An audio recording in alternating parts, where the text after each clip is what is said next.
Y el hombre, como ser finito, temporal, sujeto a los cambios, no puede pagar una deuda infinita. La billetera de nosotros no nos da. No nos da. La única forma de pagar una deuda infinita es que Dios mismo la pague. Y por eso fue la muerte de Jesucristo. Solamente un ser infinito, un ser divino, un ser acoplado con la deidad, Dios mismo podía pagar lo que nosotros no podíamos pagar. Por eso se llama, nos justificó, nos redimió, expió nuestros pecados. Es decir, pagó, se puso en lugar de nosotros y saldó la deuda. En términos jurídicos eso significa todo lo que acabo de decir. Saldó la deuda, aunque igual la gente se condena si cree en Jesucristo, sin pecado. No. ¿Qué es eso? Tan terrible, no. No, porque mucha gente dice, pues uno lo oye, hay muchos cristianos que van a las iglesias y creen en Cristo y se condenan porque le ponen los cachos a la esposa, porque roban, porque muchas cosas. Okay. Pero eso también no se puede. El problema no es pecar o no pecar, porque con el pensamiento nosotros pecamos continuamente, ¿cierto? Una ira es pecado. La falta de fe es pecado. En términos muy alarmistas, pero lo son. Pero ¿qué pasa? Que nosotros los cristianos no estamos solos. Él nos dejó un ayudador. Él dice, yo me voy, como Jesús dijo, yo me voy al Padre, pero yo no los voy a dejar solos, yo les voy a dejar mi Espíritu Santo, el Espíritu Santo, y Él los va a llevar a la verdad. Es decir, Él los va a llevar a donde tienen que llegar. A su propósito en la vida, a su destino final, ultraterreno. Es el propósito del Espíritu Santo aquí en la tierra, llevarnos a cumplir nuestra meta. El problema no es, si usted cree en Jesús y recibe el Espíritu Santo, Él pone una convicción de juicio, justicia y pecado en cada creyente, en cada verdadero creyente. Y el creyente, ¿qué dice? Que sigue infiel con la esposa y pasa el tiempo y sigue en la misma tónica y todo eso, y va a la iglesia y canta y alaba.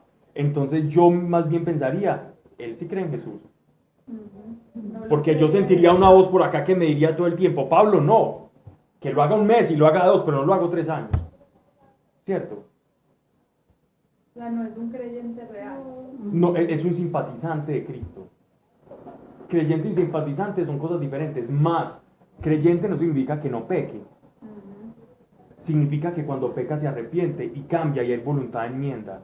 Y su camino está en un constante creciendo. Dirían los italianos, en un constante crescendo. Crescendo, bambino, crescendo. Esa es como la manera de ser de nosotros, es lo que estamos llamados a hacer. ¿Cierto? Tampoco es tenerle ese miedo pues al pecado, no, para nada. Más bien busque qué hizo Cristo por usted y camine como un ser agradecido. Y como un ser agradecido, créame que el pecado va a huir de usted más fácilmente. Porque uno agradecido, uno no la embarra. Uno después de ver al papá como se esforzó en algo y le tocó irse a hacer lo mismo que hacía el papá por allá, y uno dice, no, esta vez voy a tener más en consideración, no voy a prender la luz, voy a guardar más, voy a ser más mesurado, porque ya vi lo que sufrió, entonces me conmisero con esa situación. Lo mismo nos pasa a nosotros, entonces uno se va volviendo agradecido por lo que hizo Cristo. Y pecamos, sí. Vamos a pecar, sí. Dios sabía que íbamos a pecar, sí. Nos vamos a condenar, no. El creyente, el verdadero creyente, no el simpatizante. El simpatizante es un bacán que dice Jesús sí, que cante, que se sabe las canciones de los carros del faraón y las canta, pero... Siempre la pone. La he dicho 2 veces. Pues echó a la mar los carros del faraón. No, pero esa canción está en el Éxodo. Esa canción es el cántico de Moisés del Éxodo. Pero no. Capítulo 13.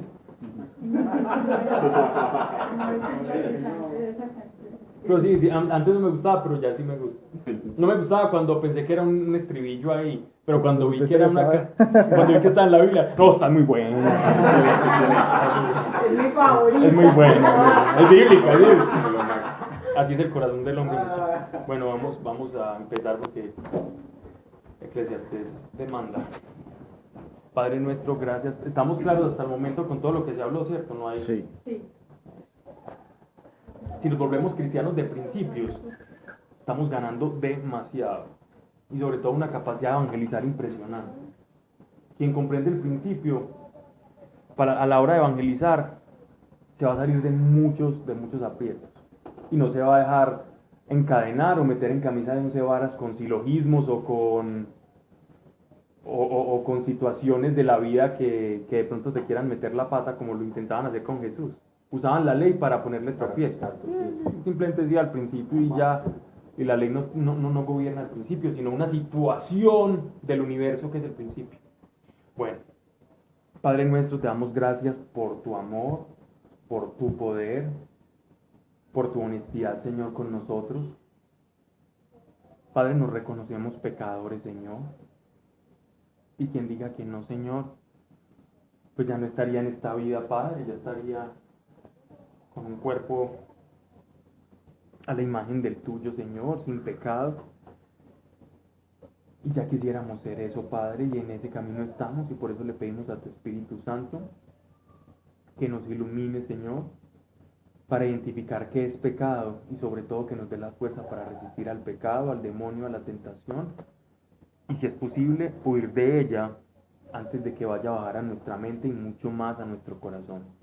Padre, que aquí no se diga cosa alguna que no esté de acuerdo a tu voluntad. No es nuestro propósito defender acá, Señor, una palabra tácitamente. Tú sabes que no. Sabes que nuestro propósito es comprender tu revelación sin apasionamiento, Señor, con humildad, intentando buscar la verdad, Señor, en tus palabras. Y aunque a veces se nos escapa de las manos, Señor, y hay situaciones difíciles de comprender, aún a la luz del conocimiento que tenemos de tu palabra, te damos gracias, porque tú das también la salida, Señor, para que no tropecemos, Padre, en este mundo que cada vez saca cosas más extrañas, Señor. Padre, que nos diga cosa alguna que no esté de acuerdo a tu voluntad, en el nombre de Cristo Jesús, así sea. Amén.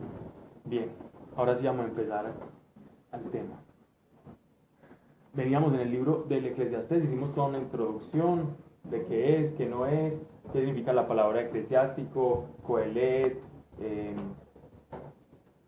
¿cuál es la otra? El de la Biblia de Frank. El predicador, ok. Bueno, sí, es lo mismo, predicador, coelet, y otra. Congregador. También.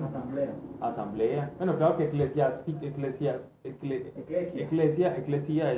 asamblea en griego, eclesiastés es el que preside una asamblea, pues, el que predica. Bueno, vamos entonces, yo estoy súper adelante, vamos en el capítulo 1, ¿sí?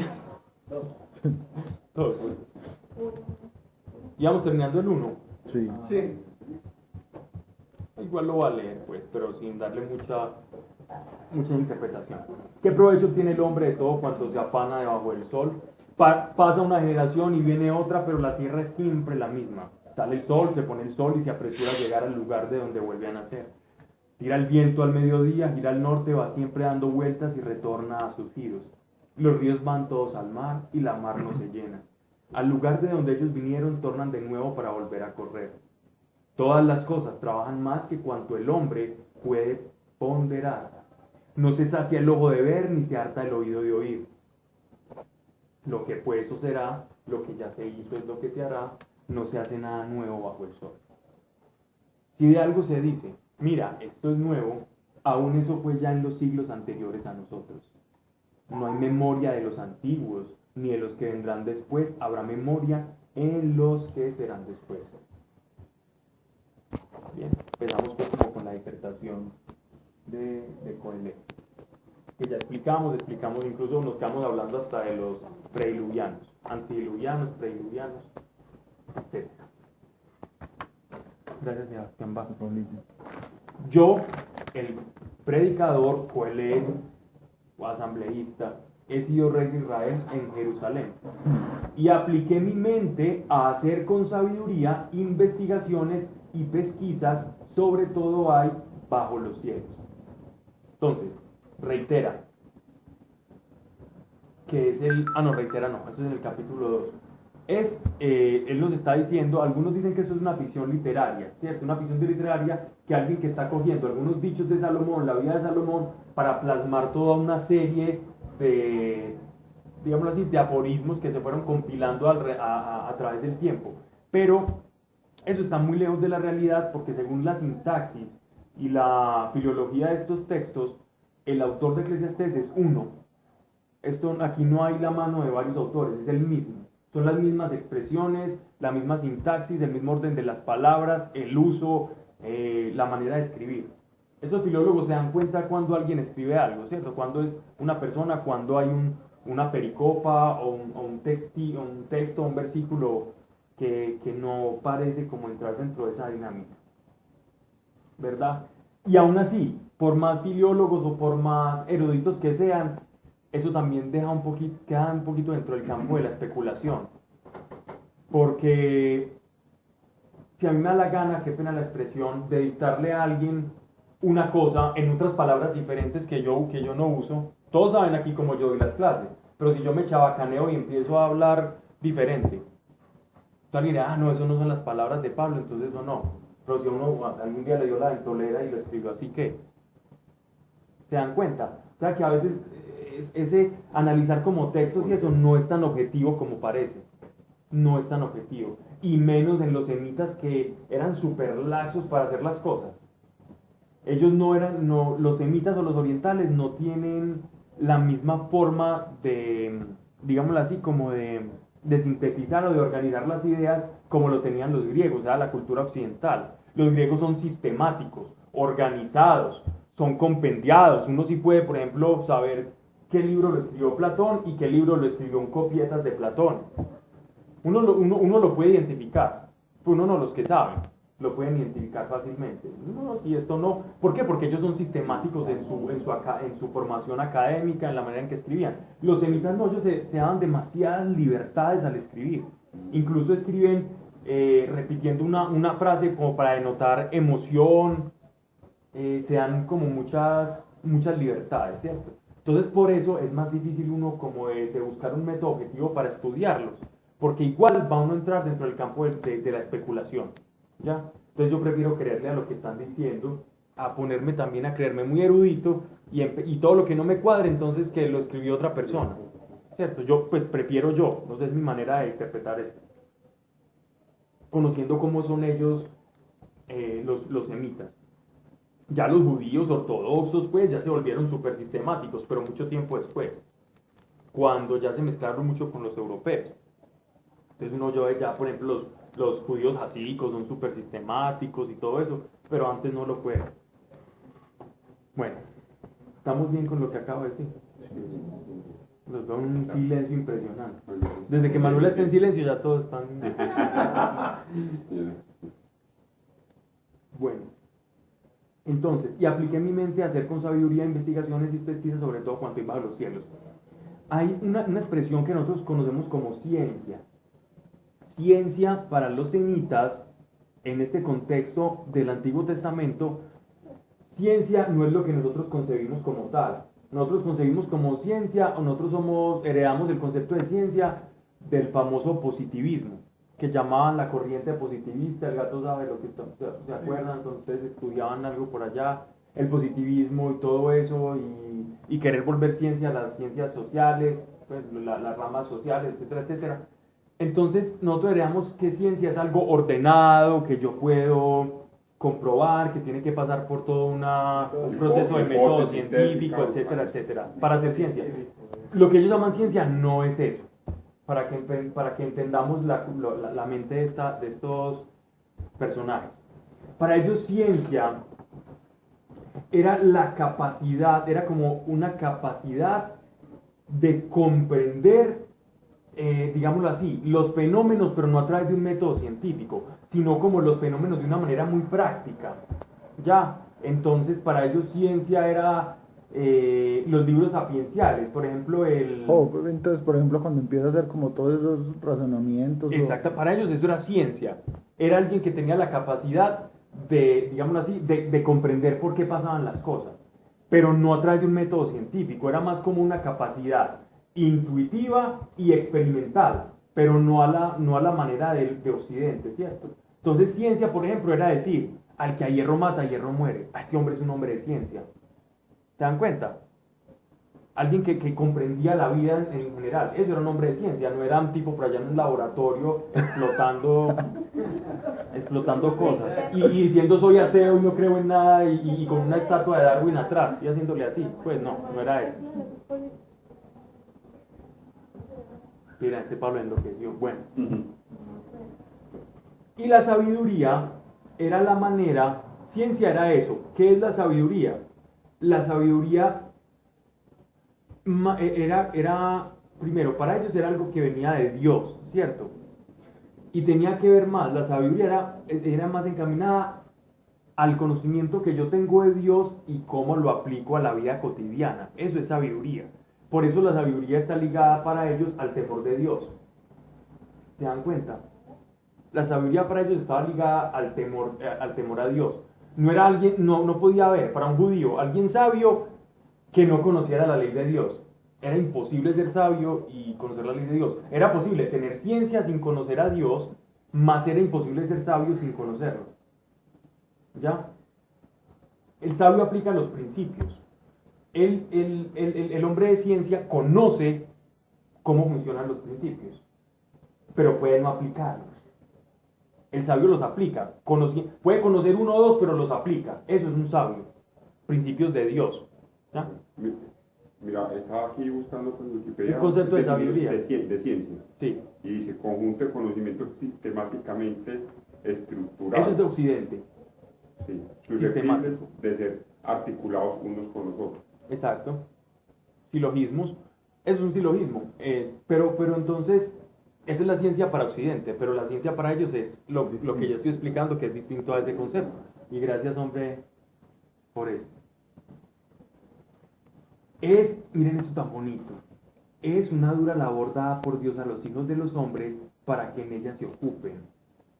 ¿Qué está diciendo? ¿Qué es una dura labor?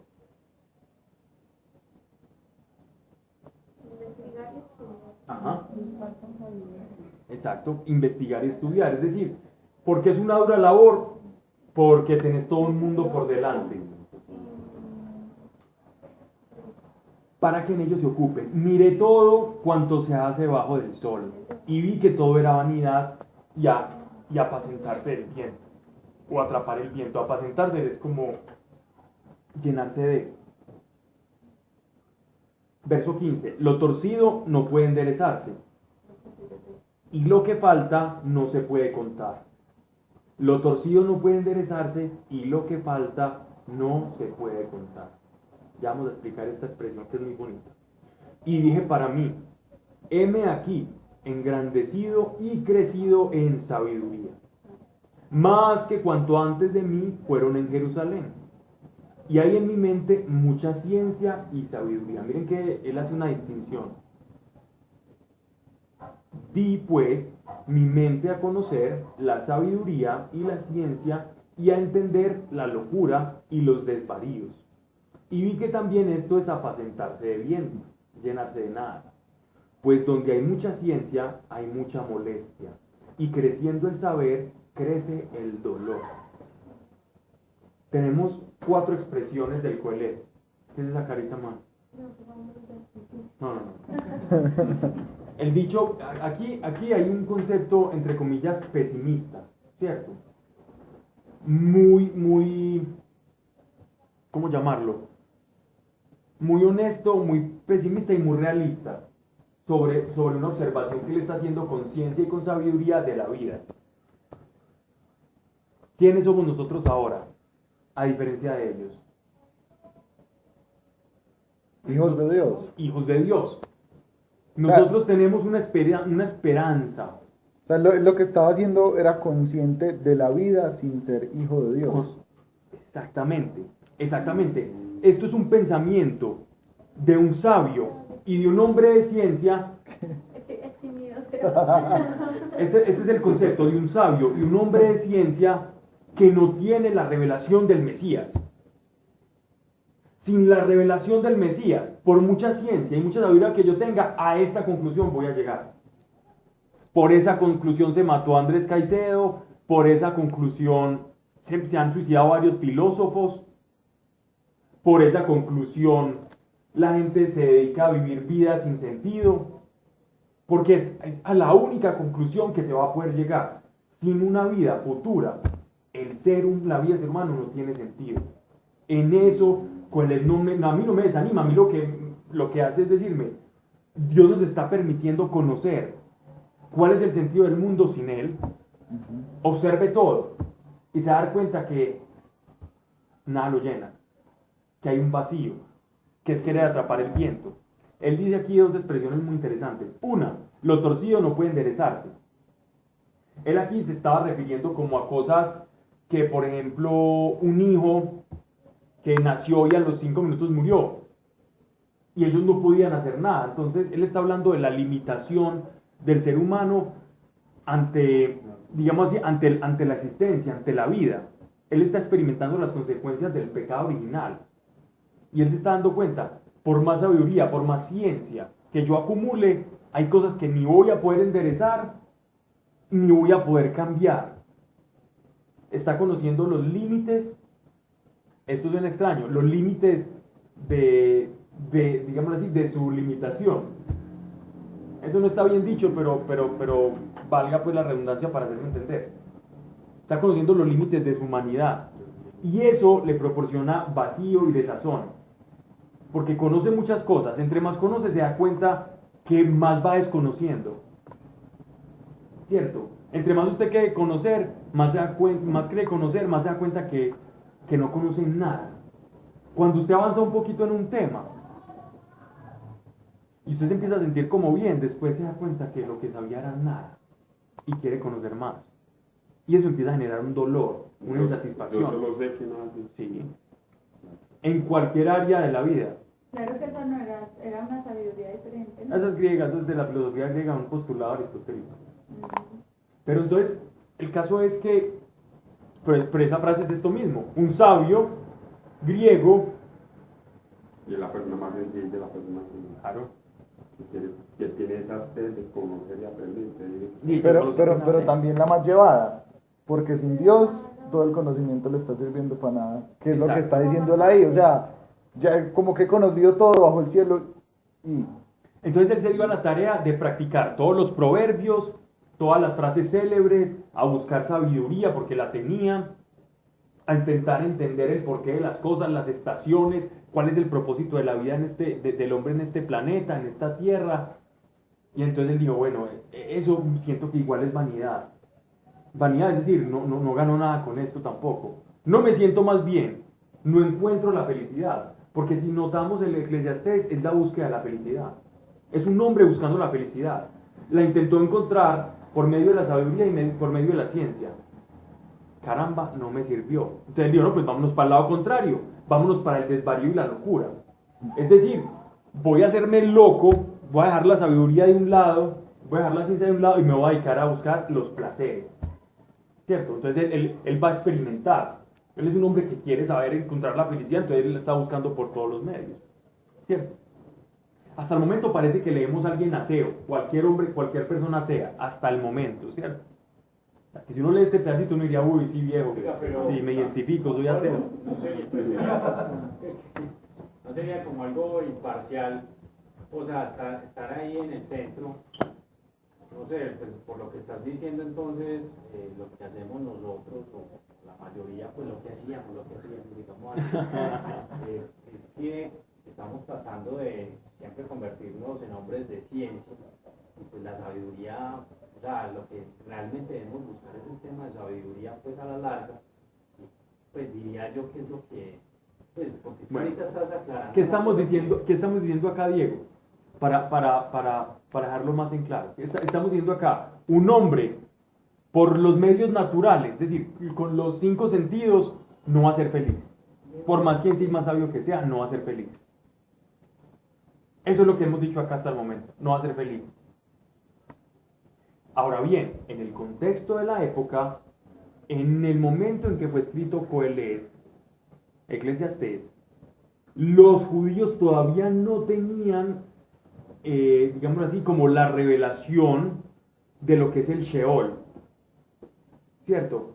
Ellos todavía no concebían cómo, ellos creían que uno se muere y ya. Este que está escribiendo esto no tenía la revelación de la vida ultraterrena, de la vida post-mortem, de la vida espiritual. Y eso no es injusto, pues parece uno. No es injusto. No, que uno no sepa y igual se condene, pues. Pero es que... Pero ¿por qué se va a condenar? Porque ese es el Sheol no es el pero infierno, pues. No. Si no sabía, pues, o sea, cuando decías acerca del tema del pecado, no, bueno, me estoy metiendo por otro lado. No, está bien. Lo que pasa es que, Ajá. a ver, cuando nosotros supongamos que sabemos que estamos haciendo algo mal, es un ejemplo, cuando Sí, se señor. aplique. Sí. Si nosotros sabemos que estamos pecando y ya estamos conscientes que es un pecado que voy a ir a cometer, pues hombre, pues la pues gallina lo pone, viejo, eso es pecado. Pero si vos no sabes, pues cómo te vas a, pues vos no sabes, no tenés. Claro que ya existía la ley de Moisés. Sí, aquí sí, en este tiempo sí. Pero, Entonces no sabían que existía el Sheol, pero sabían que había un... Ellos aquí no tenían la revelación de lo que es comportarse bien o mal. Él sabía que él estaba pecando al entregarse a los placeres, sí. Pero lo que estamos tratando de decir acá es que ellos no... Porque es que como uno ve esto como algo sin esperanza, desesperanzador, como que no existe sentido para la vida. Pero en verdad para ellos no existía, porque es que ellos no tenían la revelación todavía de que nosotros tenemos ahora de una vida después de la muerte, de la vida eterna. Para ellos no. Entonces uno sin esa esperanza, esto es la vida para usted, arranque a pecar de una. ¿cierto? O esto es la vida no tiene sentido. Pero va a ver que ni siquiera pecando tiene sentido. Incluso él compara la vida licenciosa con la vida de la sabiduría. Él dice, y es mejor la sabiduría. Ahorita él dice en el segundo capítulo, sigamos y era, dejemos hablar al colegio y era. Va pues. Entonces dice, de mí fueron, y hay en mi mente mucha ciencia y sabiduría. Y no es soberbia, el hombre seguramente la tenía. Y también bien, vamos al capítulo 2. Sigamos por acá. Por fin pasamos de capítulo. Verso 1. Dije en mi corazón.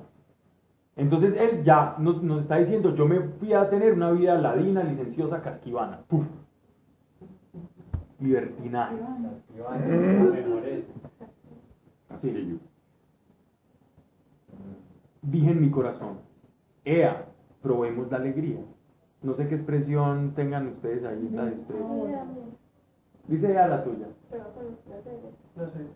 Bueno. Ahora te probaré. Bueno. Dice, ea, probemos la alegría a gozar los placeres. Pero también esto es vanidad. Dije de la risa, es locura. Y de la alegría, ¿de qué sirve? Me propuse regalar mi carne con el vino, mientras daba mi mente a la sabiduría. Es decir, él está diciendo, cuando dice da mi mente a la sabiduría, es la justificación de por qué lo hacía. Es decir, él lo hacía con un tono experimental. ¿Cierto? Que conste, él lo hacía con un pequeño tono experimental. Está diciendo, mientras él lo hacía, él estaba en contemplación, en meditación constante. Probando. Hizo de todo, pero meditando, pues valga la aclaración. Lo cual no quiere decir que tengamos licencia para llevar a cabo ese tipo de experimentos, ¿cierto? No, como así que la risa es locura. No, él simplemente está comparando la risa con la locura, es decir, con que no te lleva a nada, no te sacia. Que lo que nosotros creemos de felicidad que hay en la risa es muy temporal. Sí, te puedes reír mucho de un chiste, de una hora, una comedia, por decir. Y al otro día seguir con tu misma depresión. Él lo que está, no está diciendo que la risa es algo malo. Está diciendo que el creer que la felicidad está en la risa o en las muchas fiestas y en los muchos amigos y reírse, viejo, estás mal. Descubrí que eso no me llenaba ni me satisfacía, sino que había sed, en mí había un sed de más, esto no me llenaba. Pablo, eso no es como la cuestión que existe, la diferencia entre la alegría y la felicidad. O sea, me parece que es muy importante saber que son distintas. Sí, claro. O sea, ser feliz no es lo mismo que estar alegre, alegre no es lo mismo que estar feliz. No. En ese caso sí. Una cosa es más bien, hay una diferencia. Sí, alegría y felicidad son sinónimos. Pero sí hay una diferencia entre, por ejemplo, lo que nosotros llamamos paz y plenitud. O lo que nosotros llamamos felicidad y lo que nosotros llamamos, bueno, le podemos decir alegría para hacernos entender. No sería como interpretarlo mejor, digo, sería mejor hablarlo como en términos de un tiempo. Mejor. De temporalidad, claro. Eso, porque si hablamos de alegría, eso es algo efímero. Y mientras que hablamos de... Pero eso es para hacernos entender. Sí, sí, claro. Porque ambas son lo mismo. Sí. Si vamos a ir al diccionario, alegría y felicidad son lo mismo. Son sinónimos. Son sinónimos. No hay una diferencia. Lo otro sería ya plenitud. Plenitud. Yo me iría más por ese lado. Porque uno puede tener plenitud y estar angustiado. Él lo que está diciendo es como una persona que está en un trabajo donde lo están explotando, está muy mal, no se puede salir porque si se sale del trabajo se queda sin plata. Y un día le contaron un chiste en el trabajo y se rió, pero para él ese chiste, o sea, esa risa que le produjo el chiste no es nada. ¿Por qué? Porque sigue supeditado a su vida tediosa. Pues. Plenitud es un estado del alma. Y La ya. felicidad es un estado transitorio de la carne. Mm. Hay que diferenciar los estados del alma o los estados espirituales. Lo que pasa, mano, es que, por ejemplo, Sí, como... si a ti te dan Jesús estaba angustiado en Getsemaní, pero Jesús era pleno. Venga, Pablo, ¿eso cómo se llama? Estados del alma. Los estados del alma son dones. Los estados del alma son dones otorgados por el Espíritu Santo. ¿Cierto? ¿Qué orejita, hombre? Porque... Mira, sirven para algo. Los estados del alma son acircunstanciales. No dependen de lo que te esté pasando, sino de que Dios ya puso ese don en ti. Los estados de la carne o de los sentidos sí dependen de la circunstancia. Hoy estoy con empleo y estoy feliz. Y son temporales. Hoy tengo comida y estoy bien. Hoy estoy bien con mi esposa o con mi novia y me siento feliz. El día de mañana que peleamos no me sentiré tan feliz. Depende de la circunstancia. Y es normal. Pero uno puede estar en todas las circunstancias y sin embargo ser pleno. Yo ponía un ejemplo muy dramático y era los mártires en el Coliseo romano. Ellos murieron y sintieron dolor, pero murieron plenos. Y no perdieron la paz. ¿Y por qué? Porque estaban llenos del Espíritu Santo. Ah, sí. Tenían un estado del alma y ellos morían quemados y cantando himnos. Y está datado por los historiadores.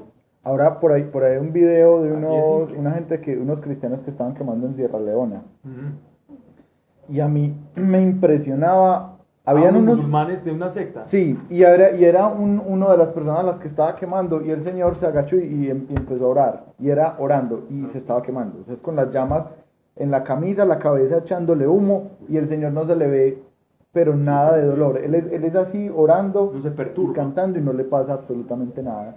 O sea, a lo mejor Dios ahí le da una paz increíble. Esa es la ante diferencia el dolor. entre plenitud y felicidad. El hombre está buscando plenitud, pero lo que él estaba encontrando él buscaba plenitud, pero encontraba era felicidad. Y se dio cuenta que la felicidad y la risa eran locura, porque no saciaban. ¿Cierto? Va que interesante es el Eclesiastés. Muy. ¿Está haciendo qué?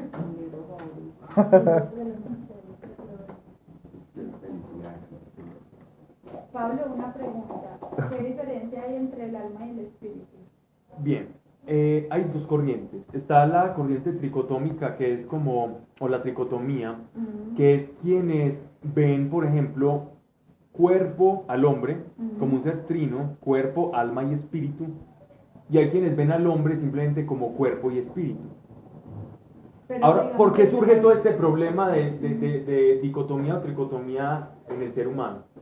¿Cierto? Porque el apóstol Pablo a veces utiliza, y entonces que Dios guarde en completa paz vuestro cuerpo, vuestra mente y vuestro espíritu, o vuestro alma y vuestro espíritu. ¿Cierto? A veces espíritu y alma se usa como sinonimia, como sinónimos. Y oremos por el alma del difunto, ¿cierto? Podrían decir tranquilamente, y oremos por el espíritu del difunto. Ahora no me haga la pregunta de que entonces que los difuntos, que no. Eso es por ponerme ejemplo, ¿cierto? Que como tu mente vuela las preguntas. Pues ya me la sé. Ah, bueno. Ya lo hice de pura pos, ¿no? Bien. Entonces, ¿qué pasa con eso? A veces, por efectos pedagógicos, nosotros llamamos alma como psique. Psique para los griegos era todo el acervo, emociones,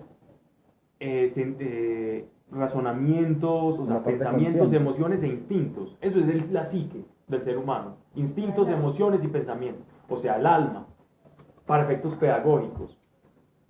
Para los judíos no era así, y la Biblia es más judía que griega, ¿cierto?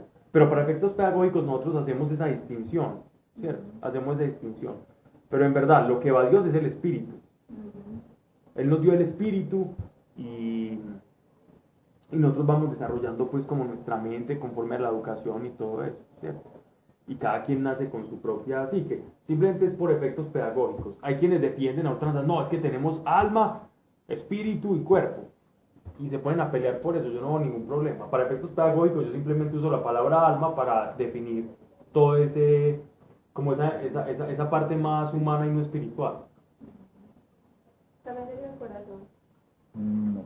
Ya sería, eso ya sería, el corazón ya sería hablar ya en términos más judíos, ¿cierto? Porque los judíos ya hablan ya más del nefesh, pues, del corazón. Pero eso es la mente, o que es el corazón. Pues, Cuando la gente dice me duele el alma. cuando dicen sobre toda cosa guardada guarda tu El alma con corazón. el corazón. Porque él manda la vida. En ese caso puede identificarse como con el espíritu, ¿cierto? Con lo más íntimo y profundo del ser humano. Pero es que los judíos también cambian su concepto, entonces ya ellos también no tienen revelación a través del tiempo. Entonces ellos, para lo que antes era el nefesh, ya ellos ya después tenían el nefesh y el ruach, ¿cierto? Y el aliento de vida. Entonces ellos diferenciaban el corazón y el aliento de vida que nos dio Dios, que es el ruach, el viento, ¿cierto? Lo que los griegos llamaban el neuma. Bueno. ¿Cómo guarda el espíritu? O cuando esa palabra dice guarda tu corazón. Guarde lo más íntimo, guarde todo lo que entra usted. En ese orden de ideas lo puedes interpretar como alma. Lo que Pablo decía ahora, o sea, cuidar, por ejemplo, que vemos, que Exacto. oímos, que hablamos. Es que me extendí mucho en la respuesta y me metí por otras periferias. No, identificarlo más con sitio. Voy hablando en términos psicológicos. Bueno. Dice, me propuse regalar mi carne con el vino, mientras daba mi mente a la sabiduría. El tipo aclara pues su situación. Y me di a la locura, hasta llegar a saber que fuese para el hombre lo mejor de cuanto acá abajo se hace durante los contados días de su vida. Emprendí grandes obras, me construí palacios, me planté viñas, me hice huertos y jardines y planté en ellos toda suerte de árboles frutales. Cuando nosotros vemos el libro de Crónicas, que es bien interesante, para estudiarlo podría ser muy cansón. Pues para estudiarlo como nosotros lo hacemos. Sí, porque en cada palabra nos detendríamos demasiado. Muy bueno. Ah, bueno. Porque tiene puros datos, son datos y datos. Cuando uno lee Crónicas se da cuenta, por ejemplo, de las obras de Salomón. Entonces él tenía una cosa que se llama, un jardín que llamaba el jardín y el palacio de los cedros. Él mandaba a traer puros cedros, que eran una madera rojiza, hermosa, y con eso se hacían unos jardines, unas fuentes, bañaban los jardines, le construyó un palacio a la hija de un faraón, y la mandó a vivir con él allá. Y en Crónicas nos narran pues como todas esas cosas. Pablo, eso sí lo deberíamos Sí, estudiar. y está bueno. Y todas esas grandes empresas. Me planté viñas, se dice incluso que el rey David fue el que empezó como con esta práctica porque la tierra de Canaán era muy esporádicamente los viñedos, pero y quesos y tablas. ¿Qué es lo que le gusta al gato gourmet? Viste, Pablo, pero hay quienes dicen que incluso el vino nace allá, ¿no? Pues como no pues es propiamente en Israel, pero sí como todo Sí, en claro. esa Sí, zona, sí. ¿cierto? Pero es que el vino se da por varios lados. Lo que pasa es que dónde se dio primero es la discusión, Ajá. porque en el Mediterráneo también. Sí. De hecho, si vamos a ver la mitología griega, está Dionisio, de los romanos Baco, Los romanos Baco. la taberna de Baco en la 33. Es diferente. Pues los romanos Baco lo que hacían. Por ahí va, por ahí va. Sí, los romanos Bacos eran porque en las guerras, ¿cierto? Cuando ellos se desangraban, tomaban mucho vino como para... Sí, era como una anestesia local. ¿Dónde? ¿Qué? En la 33, me escucho. No, lo que estaba hablando de Eva, ¿Qué? que lo del vino y no sé qué. Ah, no. que que más que haya nacido en algún lado es donde se dio primero, donde tenemos los registros que se dio primero el vino. De hecho, miren que yéndonos muy atrás, los vikingos llamaron cuando ellos descubrieron lo que conocemos como esta parte peninsular que se llama Groenlandia, o Vinland, que es tierra del vino. ¿Cierto? Ellos lo ponían así, entonces el vino estaba muy extendido, ¿no? Y habían la fermentación. El vino es la fermentación del viñedo, pues de la uva, ¿cierto? Pero licores todas las civilizaciones han tenido. Y la chichita y el chamberlain. Bueno, y el cherry, etcétera. Bien. ¿Dónde se dio primero el cherry? No sabemos. Ese, yo creo que sí fue allí en Baco. No, eso fue en la villa de la Urrá. Ah, sí. Con todos los legionarios de allá. En la plazoleta. La villa de la burra. Una vez un amiguito que cuando éramos chicos que vino de Estados Unidos y era muy granuja, muy plaga. Pero plaga de tiempo completo. Y entonces él se iba a comer chicle por allá por la 80 y a comprar esos chicles americanos y toda esa cosa. Y esos huevitos de Ítalo que uno se comía eternamente hasta que llegaba un chocolate. Y que uno por lo general los dejaba por allá en la nevera todos empezados. Sí, a eso sí le tocó. Antes de eso está viejo. Sí, pero no le tocó el motita de naranja, eso sí. Ah, el de la panterita, A mí sí me tocó el motita de naranja. Claro, nos tocó. Que tenía una panterita y más. Claro, No, y pero de naranja. naranja. De naranja. De De naranja, y me encantaba. Era mi preferido y lo descontinuaron por allá como en el 93. Bueno, yo les llevo seguimiento a las cositas. Y sé cuándo descontinuaron el Bonavita Azul también, para que quiera saber el dato. No, esos chicles Ese lo descontinuaron en el 2005, perdón. El Bonavita Azul. Que porque la gente estaba diciendo que eso tenía muchos químicos por ser azul y era el más rico. Bueno, ya, son tonterías. Bueno, no, ya. El caso es el siguiente. Entonces él se perdió, para terminar la anécdota y no dejarla empezar, él se perdió, entonces por allá lo encontró un taxista y él le da como el teléfono donde él se estaba hospedando en la casa de una tía mía y entonces el taxista decía, es que venga, es que aquí tengo un niño que me está diciendo que vive en una tal villa de una burra. ¡Qué pecado! Por decir la villa de la burra. Bueno, ya pasando a cosas más interesantes. Emprendí grandes obras, me construí palacios, me planté viñas, me hice huertos y jardines y planté en ellos toda suerte de árboles frutales. Me hice estanques de agua para regar de ellos el bosque donde los árboles crecían. Sabemos que esta tierra pasa por estaciones y a ellos les tocaba canalizar el agua, a veces desde las montañas de Efraín. Era una cosa muy difícil para ellos. Y construir acueductos. El rey David construyó unos acueductos subterráneos supremamente bien hechos. Hasta la fecha, arqueológicamente, constantemente están encontrando, esto se desdobla por aquí, esto llegó hasta el lado, y con una arquitectura muy buena. Subterráneos para prevenir, pues, que en las batallas, ¿cierto?, les envenenaran el agua, se les metieran por los canales, etcétera. Esto lo hablaremos después en crónicas, cómo eran y de qué estaban hechos. Pero es muy bonito pues como Israel, que tenga una muy buena arquitectura. Aparte de eso, la civilización, la ciudad o que poseyera estos canales significaba que ya estaba muy avanzada, ¿cierto? Eso daba estatus. Entonces él aquí está diciendo, yo tuve mucho estatus, acueductos, hice todo esto, incluso el agua que es tan escasa, yo la tenía para regar mi jardín. Hasta me di el lujo de hacer eso, para ver si con eso alegraba el corazón. ¿Cierto? Entonces me compré mi Mercedes, me hice esto, me hice un palacio. Y vamos a ver qué le pasa a él cuando consiguió todo eso. Compré siervos y siervas. Obviamente no está hablando de cervatillos, está hablando de empleados. Y tuve, empleados en el contexto moderno, esclavos en el contexto antiguo. Y tuve muchos nacidos en mi casa. Tuve muchos ganados, vacas y ovejas, más que cuanto antes de mí hubo en Jerusalén. Se cuenta que Salomón, por ejemplo, tuvo una hecatombe, es decir, hizo un sacrificio masivo de más de 1000 cabezas de ganado.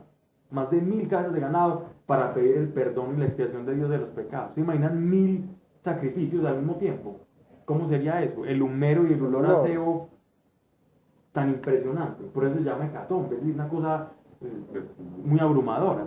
De ahí nosotros tomamos la palabra hecatombe.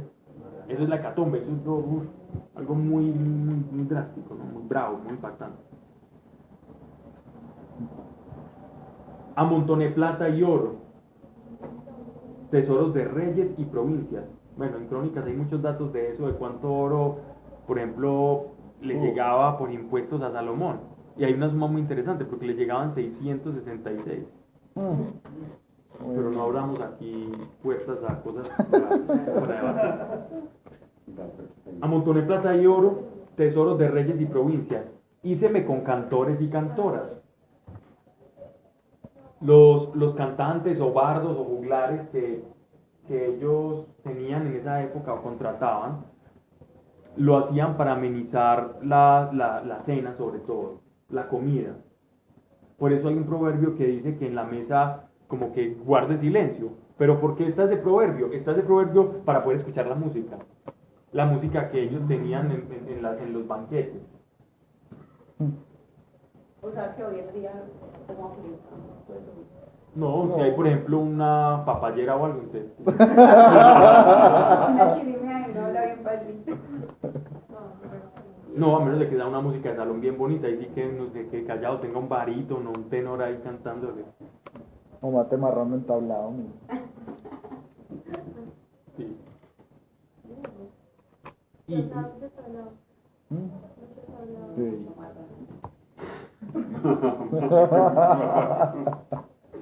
Eso se puede tomar en dos. Sí. Yo estoy todavía aquí tratando de decir por qué lado me lo tomo. Tómatelo por el lado amable. Cierto que sí.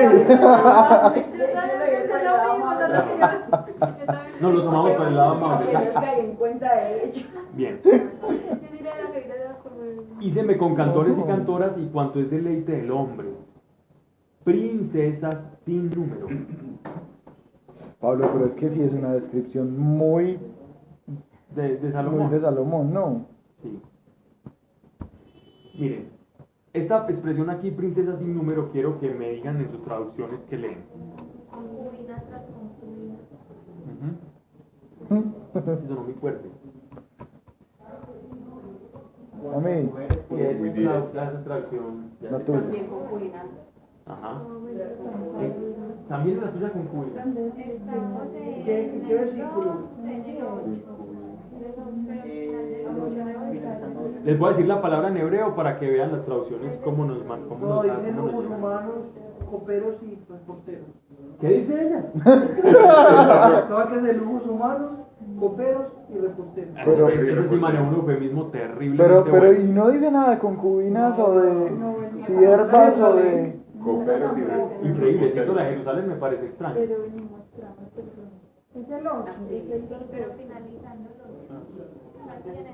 Dice, disfruté de los deleites de los hombres. ahí está, le parece Porque mi propio harén. Ah, pero mira lo que dice ahí. Ay, mi propio harén. Un harén es una reunión de mujeres. Sí. Para Para esos un hombre. efectos. Sí. Pablo, para otros- Harén es una palabra árabe, es un arabeísmo. El harén. El harén es un arabeísmo, pero que se volvió, pues, que no, es un extranjerismo que nosotros usamos, ¿cierto? Entonces por eso lo ponen así, harén. Bueno, la palabra aquí en hebreo es Sara o Esarot, ¿cierto? Que significa como princesa en singular y princesas en plural. Por eso de ahí viene la palabra Sara, el nombre Sara es princesa, ¿cierto? Hay otra traducción que dice, incluso la tengo anotada así, dice Sidak o Esidot, ¿cierto? Que fue la que, pero entonces ya los lingüistas lo que hacen es decir, no, aquí lo que se trató de decir es princesas en plural, y princesa y princesas, como para denotar muchas. Es una manera de hablar semita. Princesa y princesas, es decir, muchos. Me metí con muchas mujeres.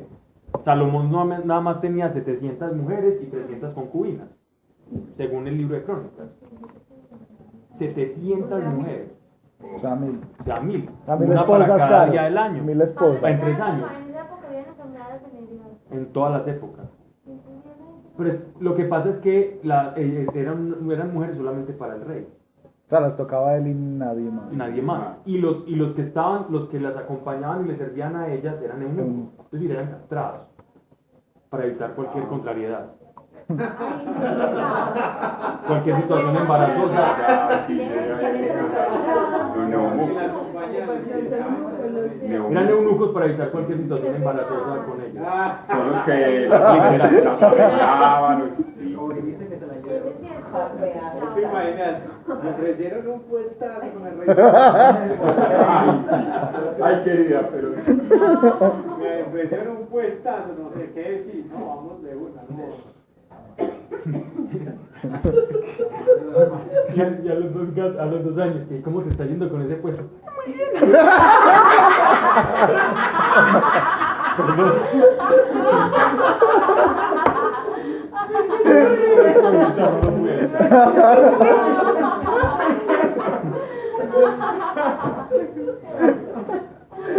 Ya, chao.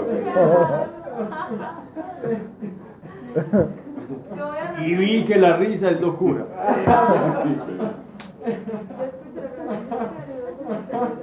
Y vi que la risa es locura. Ay, qué risa. Los eunucos, de hecho, dentro de la jerarquía social, los eunucos ocupaban una posición dentro de la pirámide jerárquica alta. Ser eunuco era un privilegio, era incluso como un don de Dios.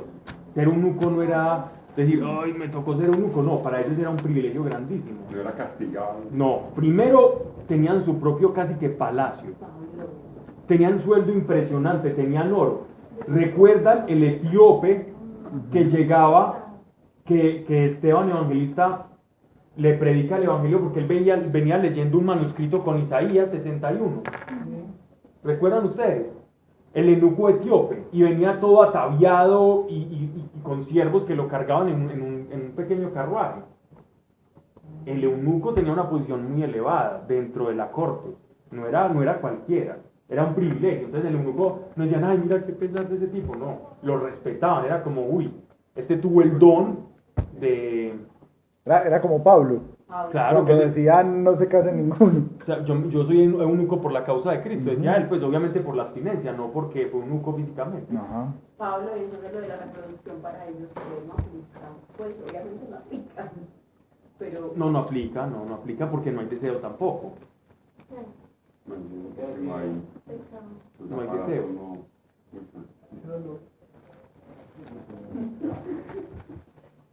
No hay nada.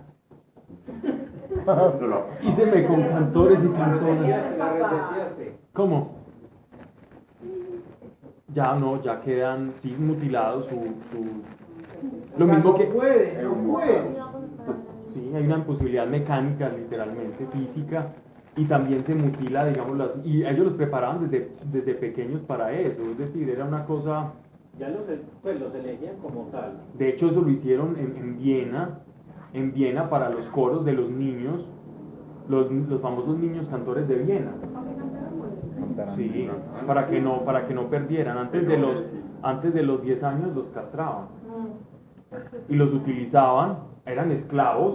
Bueno, los cantores de Viena fueron después, y eso pues la ley intervino y todo, pero antes habían esclavos que los vendían eunucos para cantar. Entonces se quedaban hablando como niños y cantando muy bonito toda la vida, porque no desarrollaban por medio de la testosterona y las hormonas masculinas la voz, los famosos gallitos que les salían a los 13 años y todas esas cosas, ¿cierto?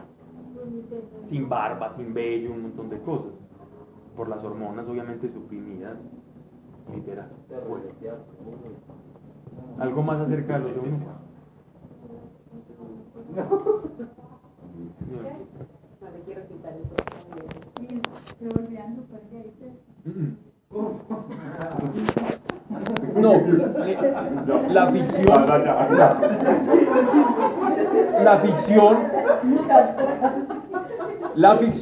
la ficción ha llevado como ciertas novelas como Farinelli, y hay otras como dentro de la dramaturgia como occidental que han hecho ver como dando esa fama. No, pero es que ellos no, más bien no porque no tienen ese deseo, se les aplaca, ¿cierto? Con una castración se les aplaca. Ni para un lado ni para el otro. Sino nada, quedan como asexuales. ¿Verdad? ¿No queda ese deseo? Pues, No. para nada. Porque como si no tiene nada. Bien. Hubo un santo no, que no fue santo precisamente por eso. Dentro de la iglesia hubo un hombre que se tomó muy en serio llamado Orígenes, un padre de la iglesia. Pero es que si los deberían castrar. Sí, pues bien engañados que son. ¿Qué? Los padres no es mentira. No, Orígenes era era un obispo, pero estamos hablando como un padre de la iglesia, de la época de San Agustín y todos ellos, que él se autolaceró, se castró a sí mismo, porque se tomó muy en serio lo de si un miembro te hace pecar, córtalo. Entonces yo no pagamos con el problema de raíz, ¿para qué? Hagan gastos, hagan. Y por eso Un loco de le quitaron el ser obispo. Por eso le quitaron el ser obispo. Siguió con mucha autoridad y los escritos de Orígenes, nosotros los seguimos leyendo como patrística. Y son geniales. Son hermosos. Era un hombre muy santo.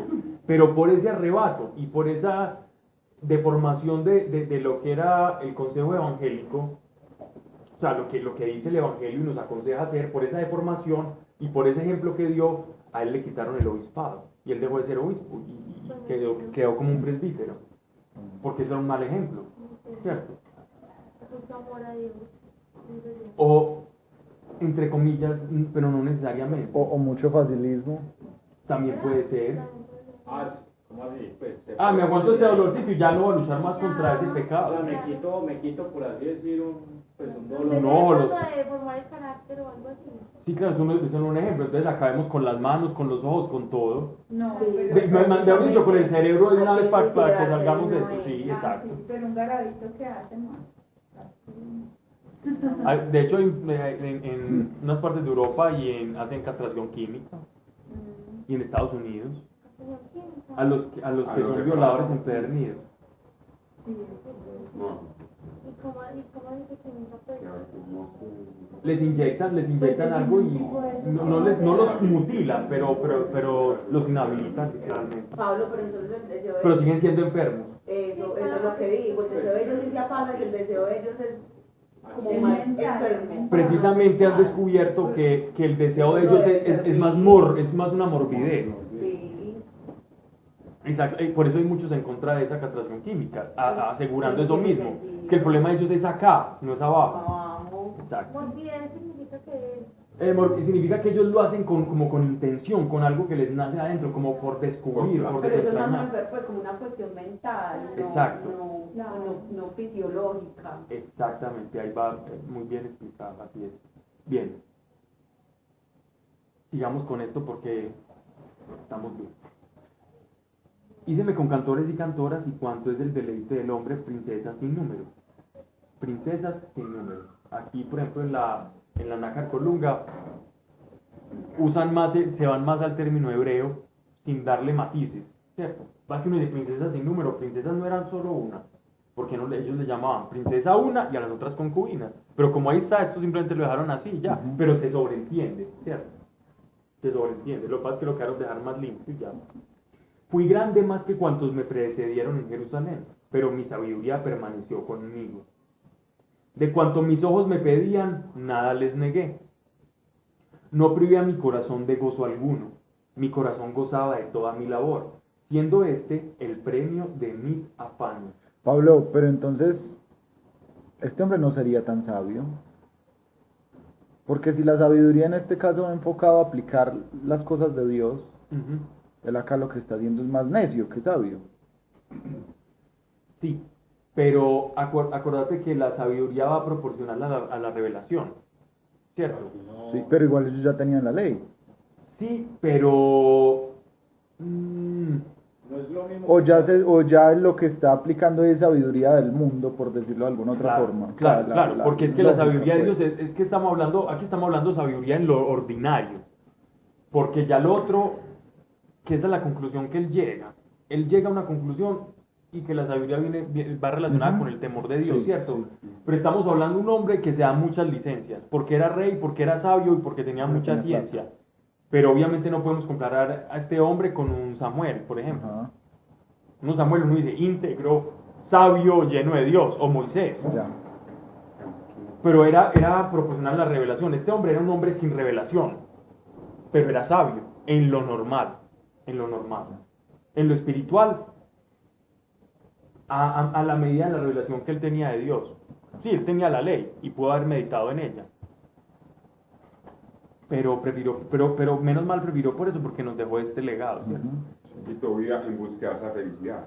Sí, claro. Cuando él- Y él seguro no encontró la felicidad en cumplir la ley tampoco, porque cumplir la ley primero te demostraba que no la podías Claro. cumplir, ya que seguramente él intentó también, porque él era un hombre religioso. Listo. No privé a mi corazón de gozo alguno, mi corazón gozaba de toda mi labor. Es decir, él encuentra como una paradoja, y es que si hay un gozo, que si uno gana algo, pero que eso que uno gana es transitorio, que eso que uno gana obedece a un momento presente y que después se espuma, pero que si hay algo. Es decir, que el placer te da algo que es innegablemente bueno. El placer es bueno, pero el problema es que ese bueno es muy corto, es muy efímero, entonces es atrapar el viento. Dice, gozaba de toda mi labor, siendo este el premio de mis afanes. Claro, él se afanaba por encontrar algo y efectivamente lo encontraba, pero lo que encontraba no le daba satisfacción. Entonces miré cuanto habían hecho mis manos y todos los afanes que al hacerlo tuve, y vi que todo era vanidad y persecución del viento, y que no hay provecho alguno debajo del sol. ¿Sí ven? Ahí lo que también quiere decir es como placer, que el placer es lo mismo. No hay nada. No hay nada, es algo que usted lo... Que usted encuentra un gozo, pero rápido. lo mismo que la risa, encontró algo, pero ese algo no lo llenaba, y era muy corto, Se acabó. y se acabó. Crees que lo tenés, cuando lo tenés se te espuma. Ay, lo tengo, estoy feliz. Y al otro día otra vez. Así es. Le pasa al que se gana el baloto, le pasa al que nunca lo ha tenido. Y a todos lo mismo. Me volví a considerar la sabiduría, la estulticia, la necedad. Estulticia es necio, sí, es un sinónimo de necio, de inapropiado, de loco. También, necio, estúpido, sinónimos. Bueno, la estulticia, la necedad, como quien desanda el camino anteriormente recorrido. Y vi que la sabiduría sobrepasa la ignorancia cuanto la luz a las tinieblas. El sabio tiene los ojos en la frente, mas el necio anda en tinieblas. Vi también que una es la suerte de ambos, y dije en mi corazón, también yo tendré la suerte del necio, porque pues, hacerme sabio, ¿qué provecho sacaré de ello? Aquí entonces el hombre está diciendo, listo,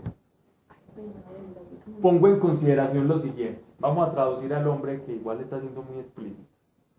El hombre simplemente está... ¿Cómo? ¿Qué pasó? Es que padre. El padre, ¿Te salió o lo dijiste con la emoción? Padre, confiésame que he pecado. Si este padre inconscientemente, Y ¿ok? no te diste cuenta de la revelación. No te lo rola la carne o sangre. Caro, ¿quiere un buñuelo? Pablo, es muy importante, venga. Ya, sí, ya lo voy a volver a leer. No, ya lo iba a explicar. Coma, Bien, coma. me volví a considerar la sabiduría, la estulticia, la necedad como quien desanda el camino anteriormente recorrido.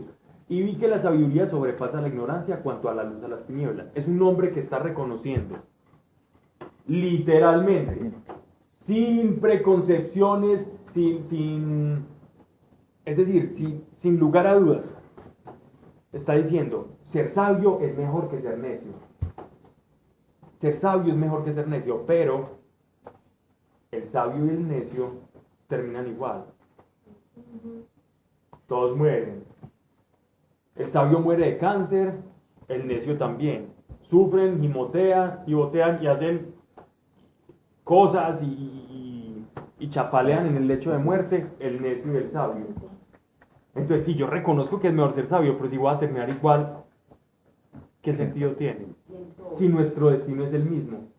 Reitera más aún la necesidad de una esperanza en la vida espiritual futura. Esto es un hombre que creía que una vez muerto muerto se quedaba. No era eterno. Y ese razonamiento es el razonamiento de una persona que no tiene la revelación de Cristo.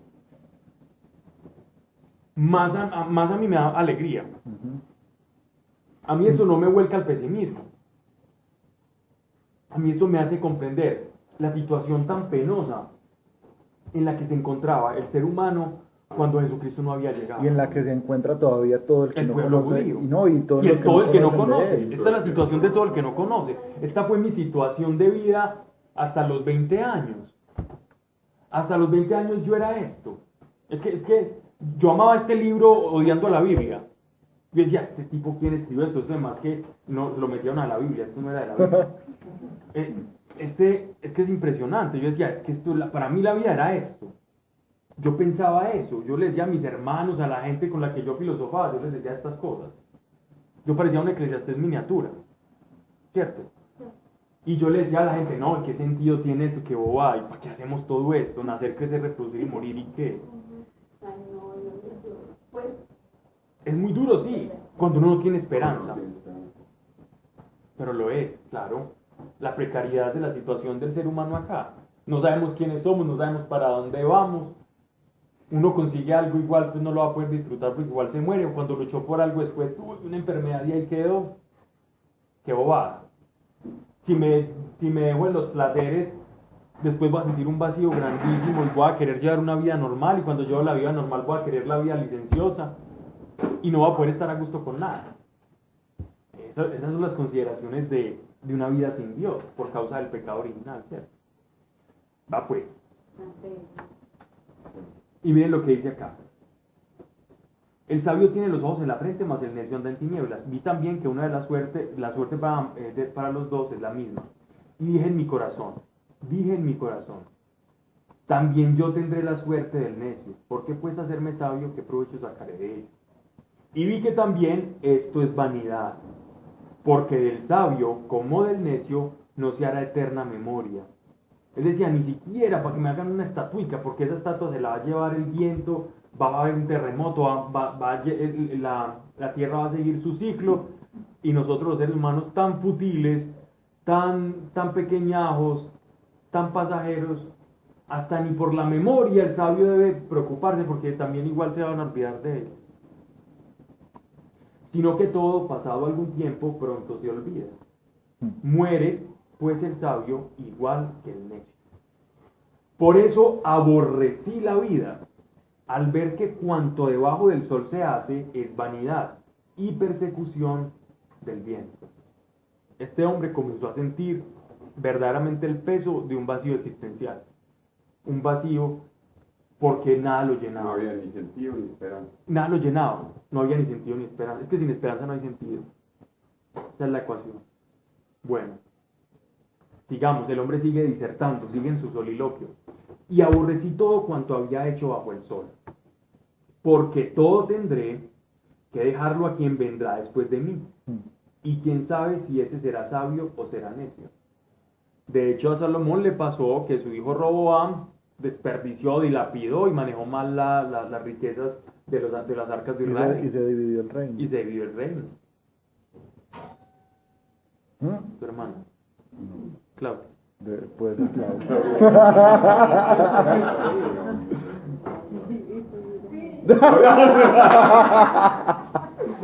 Cualquier cosa es cariño. Claudio.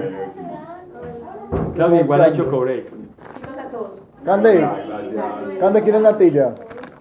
Sí, ya, un beso. Y el juego. ¿Qué está haciendo frío? Siéntate acá. Aquí. Es que ahí no hay nadie. Caro ya se trasteó. Ya, puedes continuar. Claro, de tracción.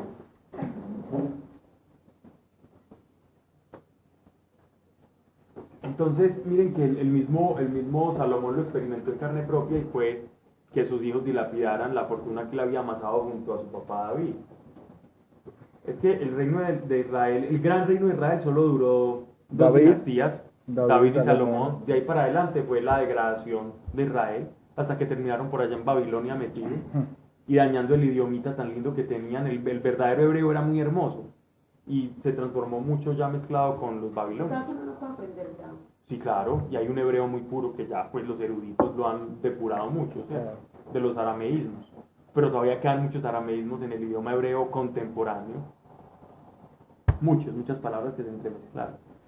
Bueno, como el japonés como el 35% del idioma japonés son extranjerismos.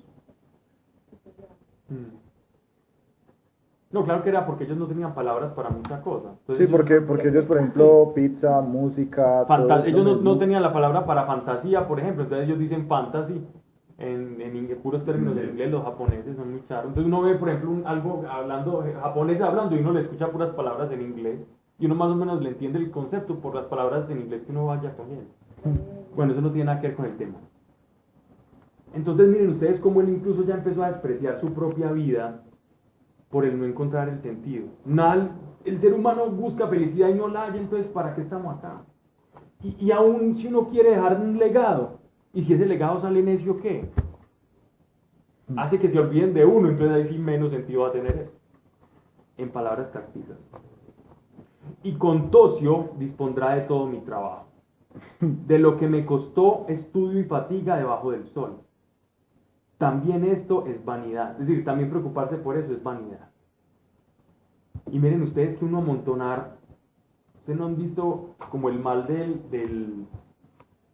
el mal que les da, o la filantropía que les da a esos magnates, cuando se empiezan a ver muy viejitos, que se vuelven como todos bonachones y a repartir el dinero. Efecto Barney, que empiezan a Exacto. abrazar a gente sin saber. Efecto Barney borracho. Ese como, sí, llamémosle el efecto filantropía que le da a estos viejitos, a Bill Gates, de donar estos dineros, porque se dan cuenta, ay, pues pucha, tengo todo esto y tengo que hacer algo, hay algo que hacer, tengo que satisfacerme algo, pero ya las cosas no me satisfacen, esto se me va a quedar, yo ya me voy a morir y yo apilé todo eso y donde yo tenía como mi objeto de deseo, me doy cuenta que no me hizo más feliz y empiezan a intentar buscar por otros lados, ¿cierto? Ese fenómeno se da mucho. El viejo ricachón que empieza a donar dinero, eso es, pero bien sabido. O quizás es más infeliz, por eso quiere hacer eso, para buscar su felicidad. Porque... Claro. ¡Qué man! Allá en el 903 hay un viejito de esos que quiere... Hay un viejito filantrópico. Sí, pero está... Bueno. De lo que me costó estudio y fatiga bajo el sol. También esto es vanidad. Y desesperé, miren pues, y desesperé en mi corazón de todo el trabajo que he hecho debajo del sol. Porque quien trabajó con conocimiento, con pericia y buen suceso, tiene después que dejárselo todo a quien nada hizo en ello. Ese es el efecto del hombre filantrópico. También esto es vanidad y mal bien grande. Pues, ¿qué le queda al hombre de todos sus afanes y fatigarse con que debajo del sol se afanó? Todos sus días son dolor y todo su trabajar fatiga, y ni aun de noche descansa su corazón. También esto es vanidad. El banquero que tiene mucho dinero y empiezan a haber especulaciones, burbujas financieras, la gente empieza a comprar masivamente y a vender bien caro y después se hace una burbuja inmobiliaria. Lo que pasó en Estados Unidos, cuánta gente perdió todo digamos así, por lo volátil del sistema financiero mundial, por el grado de especulación que hay al respecto. Vos sí que sabes más de este tema. Y hay y Claudio también. Con esas especulaciones mucha gente se suicida por el mismo orgullo. En Suiza es uno de los países de mayor número de suicidios por eso. Porque como el nivel de ellos es tan alto y tanta la ambición de la gente que la gente no quiere vivir al debajo social del mundo en que ellos se imperan. No tienen a Dios y se suicidan. Eso es. Y empieza a ser un peso en el corazón, ¿cierto? El mismo dinero que supuestamente les da una felicidad temporal termina siendo su amo y señor. y no les da felicidad. Pues un amo y señor que ni siquiera les otorga una alegría, sino todo lo contrario. Las contraprestaciones de esa cantidad de dinero son terribles.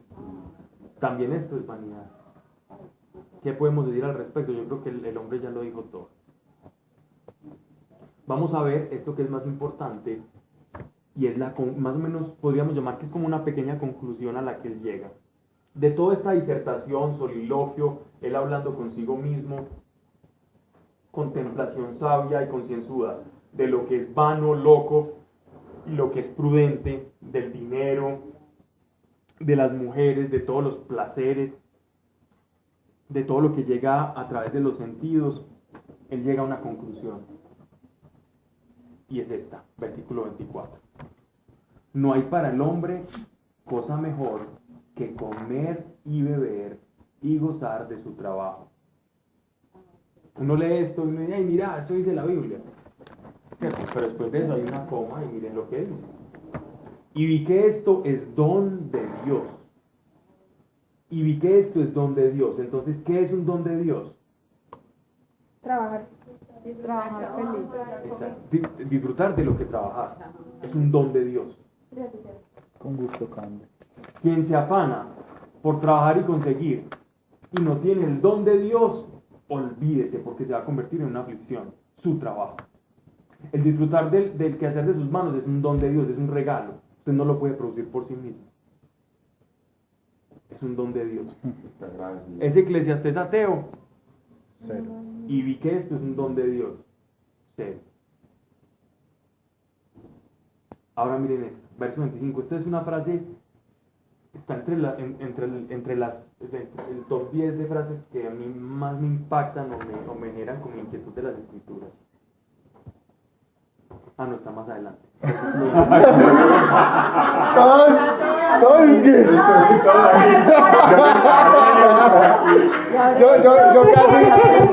Yo casi le hago... Yo ya le estaba haciendo redoble acá. Ya iba a grabar el miquito con la tambora. Y la novena está por allá en la que subrayé que... No, es molestarnos. La mujer no, le da mujer. Sí, qué obvio. ¿Por qué? Juan 7:53. ¿Qué, Juan, qué? 7:53. Que la mujer no No, mano, ¿cuál era? Y las mujeres deben guardar silencio en el templo. Las congregaciones. Porque ¿quién puede comer y beber sino gracias a Él? Sino gracias a Él. Sin un reconocimiento de la providencia, yo no voy a poder disfrutar de las cosas de este mundo. Y si digo que las disfruté, él lo intentó hacer sin Dios. Él lo intentó, él se fue y se metió a los placeres sin la consideración de Dios, por experimentación. ¿Y qué se dio cuenta? Que no. Terrible, es un dolor terrible. Pero empecé a disfrutar algo cuando tuve en cuenta la providencia. Aunque también eso era vacío. Porque hay agradecimiento. Sí, porque hay agradecimiento, hay gratitud, pero aún había vacío. No le bastaba, él necesitaba algo más. Pues al que le es grato, Dios, la sabiduría, está diciendo que todo proviene de Dios, o sea, la providencia, de la providencia. Pues al que le es grato, o sea, Dios, alguien que le es grato a Dios, le da sabiduría, ciencia y gozo.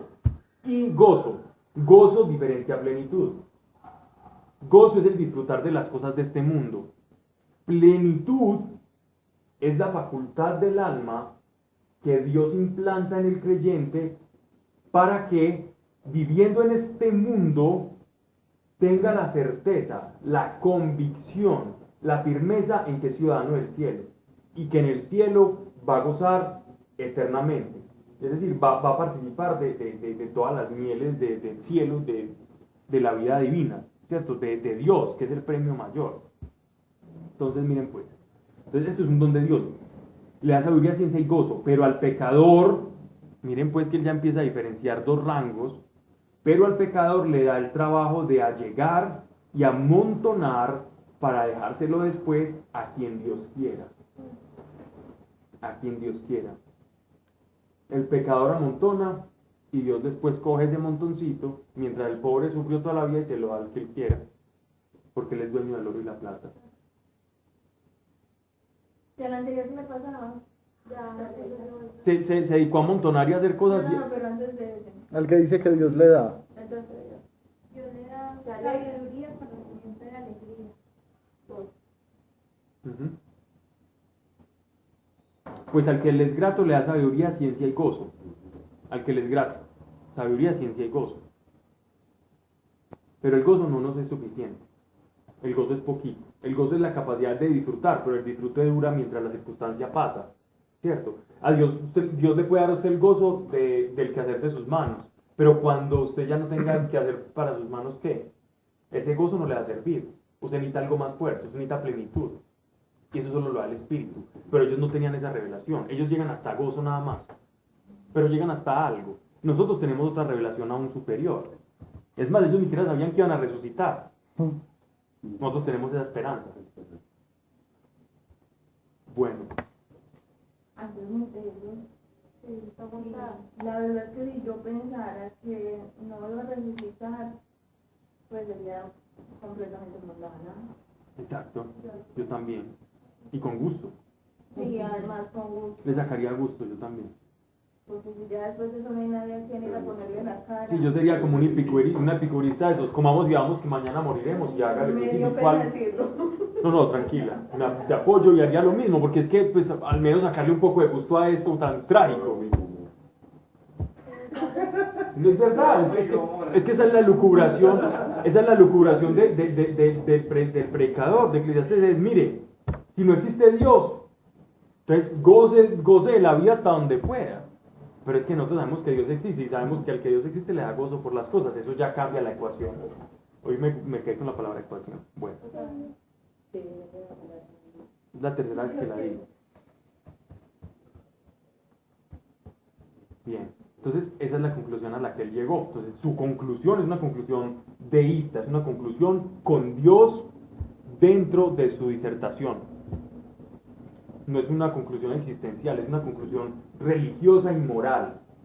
¿Sí se dan cuenta? La conclusión del Eclesiastés es una conclusión religiosa, moral y deísta.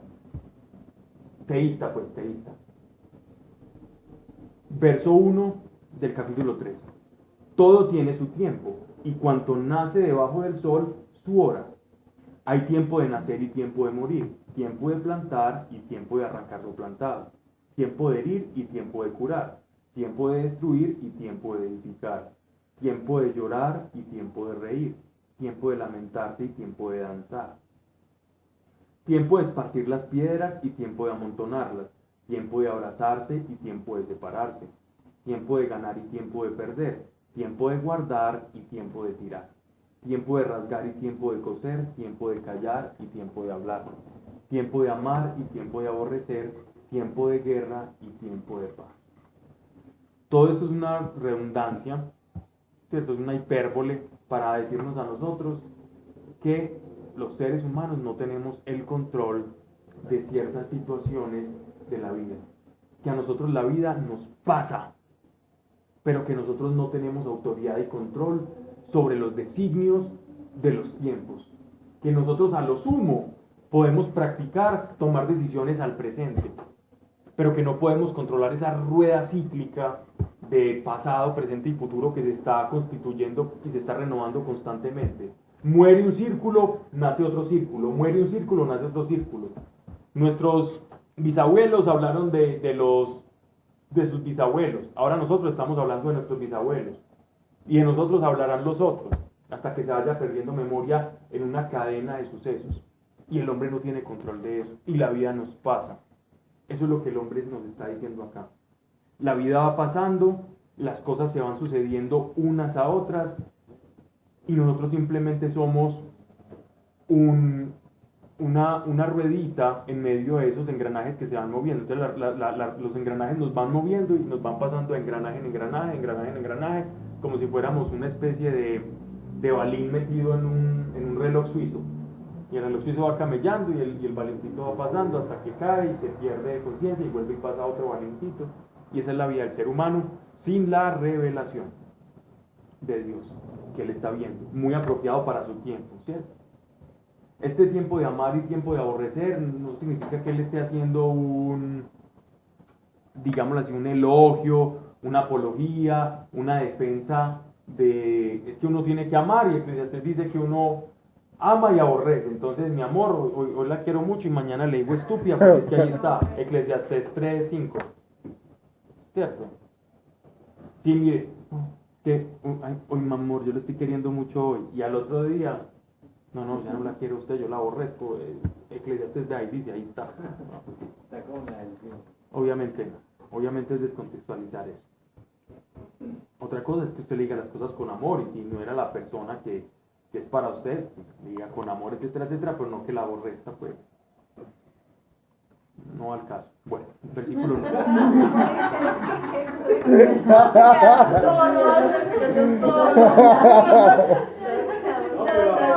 Es que estoy muy entonado con los soliloquios del Eclesiastés. Bueno, yo. Versículo 9. ¿Qué provecho saca el que se afana de aquello que hace? Yo he mirado el trabajo que Dios ha dado a los hijos de los hombres, para que en él se ocupen.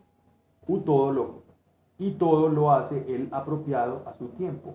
Y ha puesto además, esta es la frase, que casi latino, esta es del top 10, esta es una frase que a mí me habla mucho.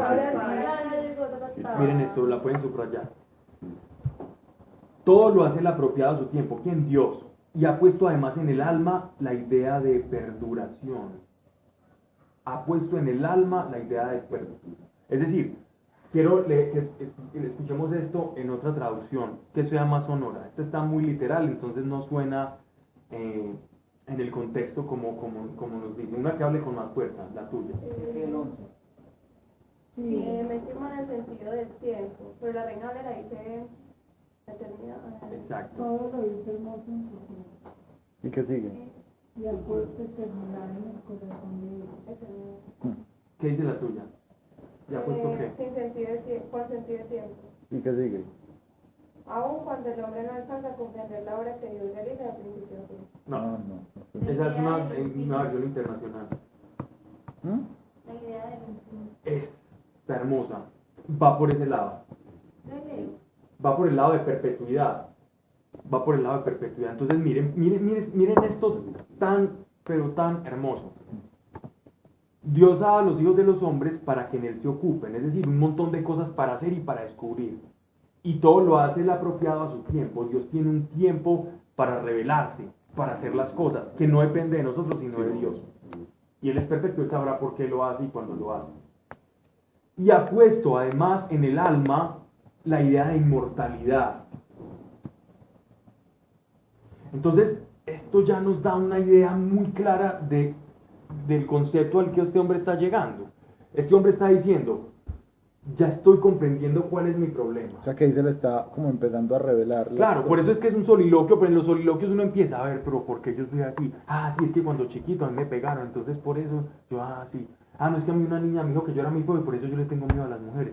Y es que, entonces uno empieza a hacer. Entonces, esas son cosas que le pasó a un amigo, no entiendan.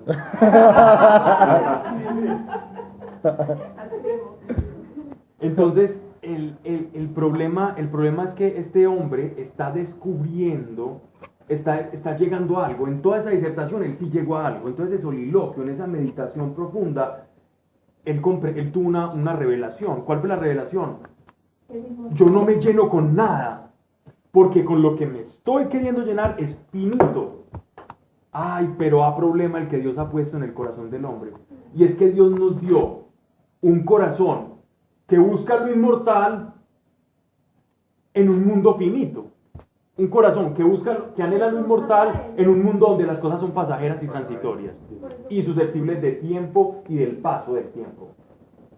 ¿Qué problemita? ¿Cierto? Eso es como poner un caballo en una carnicería. El caballo queriendo pasto y viendo... ¿Dónde va? Y viendo lomos, y viendo pechugas, y viendo qué sé yo.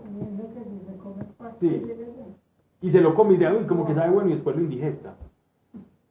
Pero esa es la disyuntiva, esa es la paradoja del ser humano. Estamos diseñados para una cosa y nos intentamos llenar con otra. Él lo descubrió.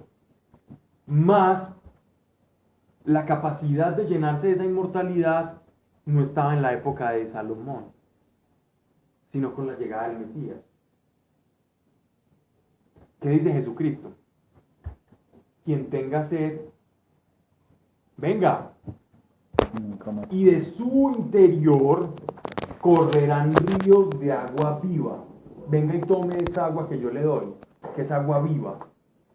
Usted tiene sed, venga a mí. Yo soy el camino, yo soy la verdad y yo soy la vida. Usted no le encuentra sentido a la vida, yo soy la vida. A través de mí le va a encontrar sentido, porque es que yo soy lo que su alma necesita. Yo soy el molde perfecto, yo soy la ficha que encaja ahí, en ese rompecabezas. Usted siente un hueco, yo lo puedo llenar. A través de mí usted puede llenar.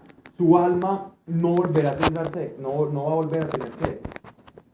Ese es el misterio de la encarnación de Cristo. Es el misterio de saciar el deseo de inmortalidad del hombre. Palabras sabias de las del apóstol Pedro, cuando le pregunta, bueno, cuando Jesús les arroja la pregunta, ¿por qué lo siguen? Y aparte les pregunta quién dice la gente que soy yo, ¿cierto?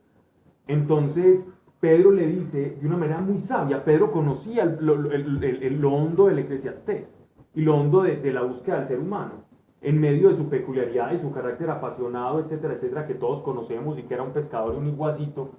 Él sabía que ni aún así sacar un montón de peces le iba a dar la felicidad. ¿A quién más iremos, Señor, si solamente tú tienes palabras de vida eterna? Son palabras que salen de la boca de Pedro. ¿A quién iremos, Señor, si solamente tú tienes palabras de vida eterna? Si solamente tú puedes saciar la sed de nuestra alma por la inmortalidad, que el mismo Salomón sabía que tenía. Sed de inmortalidad. ¿Se dan cuenta lo profundo que es esta expresión acá en las Escrituras? Dios ha puesto inmortalidad en el corazón del hombre. Por eso hay otras religiones que hablan de reencarnación. Claro, porque es que Dios ha puesto, entonces el ser humano la busca desmesuradamente, y si no la encuentra en Cristo, se la inventa. Se la tiene que inventar, porque hay un vacío ahí, así sea que usted la llene con un sofisma, así sea que usted la llene con, no, vea, usted va a evolucionar y va a ser un ángel, y usted transmigra, entonces va a salir en la luna de Júpiter, etcétera, etcétera. Sea lo que sea, usted tiene que saciar eso, o fundirse con el todo y alcanzar el mantra Om y todas esas cosas. Usted tiene que alcanzar algo, porque eso está en el corazón. Pero Él dice, yo soy lo que ustedes necesitan, dice Jesús. Por eso les es necesario nacer del agua y nacer del Espíritu, para ser inmortales. Eso es lo que estamos llamados a hacer, es inmortales, llenos de Dios, plenos. No, pues yo no leí nada de eso, pero entonces, por ejemplo, todas las cosas que le dicen del mantra Om, no sé qué, todas esas cosas. Eso no. No me sonó, pues, pero pues tengo una pregunta. Ellos también dicen, yo soy lo que ustedes necesitan. No. El camino oriental es un camino, no le voy a llamar egoísta, pero es un camino individual. Es un camino de descubrimiento interior a través del cual, mediante la meditación y ciertos ejercicios ascéticos y, bueno, muchas cosas, llegas a fundirte con la conciencia cósmica, o con el yo universal, o con lo que se llama, entre comillas, Dios, pero que es inmortal, o el Brahman, o la conciencia de sí mismo, o el Satori, o el Nirvana, o todo lo que las religiones orientales pues hablan, pero apunta a lo mismo, a plasmar un deseo de inmortalidad y a buscar una inmortalidad a como de lugar. Eso era lo que quería Buda. La historia de Buda es la historia un poco así como la de este hombre de Salomón.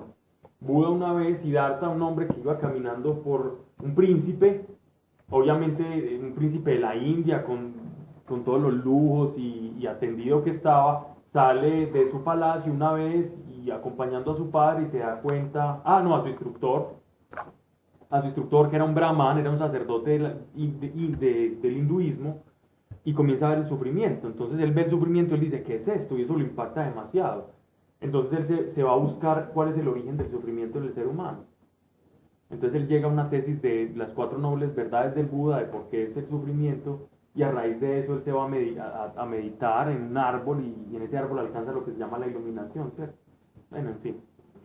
¿Y tú pero crees- todo es esa búsqueda de la ¿Mm? ¿Tú que has investigado, sabes si Buda conoció de algo pues, de No, la Biblia? De en la lo Torá? absoluto, en lo No absoluto. supo No, nada. nada, absolutamente nada. De hecho, Buda es antiquísimo. Buda es, se podría decir que por el tiempo de la conquista de Canaán. Por eso, pero fue en tiempo bíblico igual, o sea... Fue en tiempo bíblico, pero cuando los judíos no habían salido a evangelizar el mundo. Ah, ok.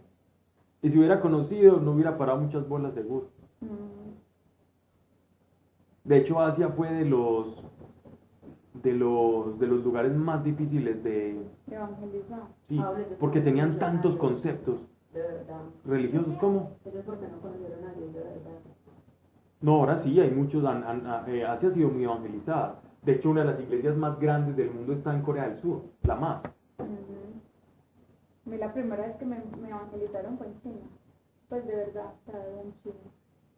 Pues, allá hay muchas iglesias. Te echaron un cuento chino. Literal, yo en esa época, pues yo que me van a venir a hablar aquí.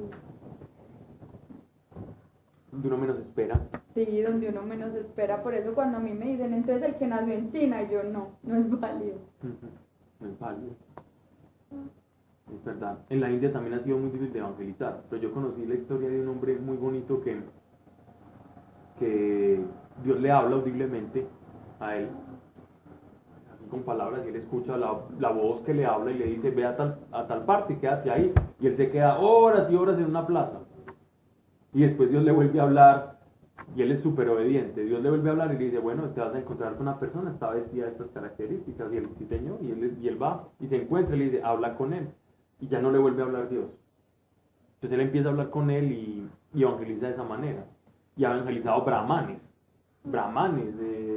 como avatares del hinduismo. Y eso sí son bien bravos. Y entonces, pero lo chistoso es que Dios le revela cosas y le dice, por ejemplo, le dice al hombre, háblale del sueño que tuvo anoche, pero después le deja de hablar. Dios lo deja como, entre comillas, qué pena con el Señor, lo deja encartadito. No, es como la palomita, le tiene el maíz. Sí, y le habla y dice, y le dice una vez a uno, bueno, y te acuerdas del sueño que ayer, y el tipo soñé con un hombre vestido de sandalias que me decía que hoy alguien me iba a hablar. Y entonces le digo, ese que te habló fue Jesús, y esto es y termina súper bonito. Y esas cosas pasan constantemente, lo que pasa es que eso no sale en las noticias. Es comercial. Sería más en un noticiero, pero el hecho de estar acá ya es algo diferente. No, pero es que ese audible es más que debe ser bacano. Sí, no, estamos hablando del audible, sí. Así debería, pues no, Pero también ha tenido pruebas tan muy- obediente con sí. las instrucciones. No, A mí sí. me educaron para ser evidente eso. Y a mí me dan instrucciones claras, yo las cumplo. Yo cuando No, pero el cumplo problema es que a veces da una instrucción y lo deja medio día en una. Uno dice, bueno, pero lo escuché audiblemente, es cierto. Pero de todas formas, pues sí, ya no lo volví a ver. Pero- ¿Se acuerdan del americano que estuvo conmigo, Howard? Que fue a una clase de Biblia hace mucho en la casa de Clau. Creo que Howard, sí. el americano. Ah, sí, el americano. No, él lo conocía y tuvimos la oportunidad de ver unas cosas que él hizo con eso. Pero Y es él que- mostraba cómo Dios le hablaba, pues no lo escuchaba, pero él mostraba cómo Dios le decía, y él iba y visitaba, y un tipo estaba es un pelado de la India.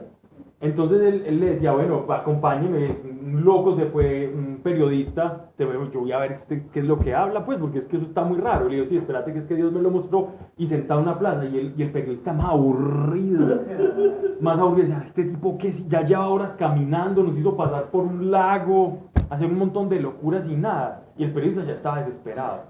Y el hombre tranquilo iba leyendo su biblicita, y se reía y comentaba. Cuando en el momento aparecía el tipo y se sentaba y él llega y se paraba, es. Y empezaba a hablar y después al otro, acompáñeme, al otro día hablaban y le tenía a todos los discípulos de este avatar de la India. Era un como una especie de maharishi, pues, no, la maharishi es el nombre de un Como un sabio, pues, de los... sí, pero eso tiene un nombre, un yogi, ¿cierto? Un yogi esto de la India, y entonces le decía, bueno, háblele a todos mis discípulos. Y él les hablaba y les predicaba, y después se bautizaban allá en el Ganges. Entonces, y el periodista era muy raro, hermano, muy raro esto, rarísimo. Sí, eso no es tan obediente, pasar de toda una tarde a que... Y más de una tarde. No, claro, pero después de que uno entienda, pues, o sea, no entienda, Pero a veces lo No. dejaba, pero a veces lo Pero dejaba, si que es tú lo que yo oyes estoy a diciendo, Dios, a veces lo dejaba muy embalado porque le decía una instrucción y era una instrucción y el tipo se quedaba ahí, pero no era rica de hacer, es decir, de ejecutar. Es que vea, por ejemplo, pero Marcelo. pero no dudaría en cuanto a... Pero sí, En el sí, tiempo. no. Línea propia. Pero sí, no, porque Siempre hay luchas igual. yo tengo un amigo que Dios lo mandó para Irán, por ejemplo, y le dijo, llévese no sé cuántas Biblias, eso ya es penado supremamente fuerte. Y él le dijo, listo, él le obedeció yéndose para allá, pero cuando él llegó y ya estaba dentro del país, se dio cuenta que Dios nunca le dijo para dónde tenía, o sea, vaya a la ciudad, listo, llegó a la ciudad, pero ¿y entonces ahora qué hago con todo esto?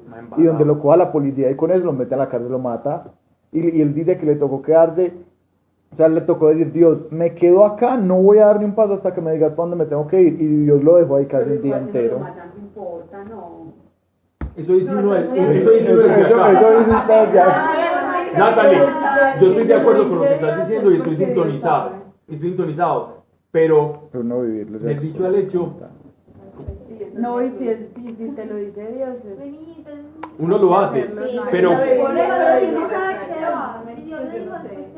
Será por eso que no me habla después se encontró como unos cristianos, ¿cierto?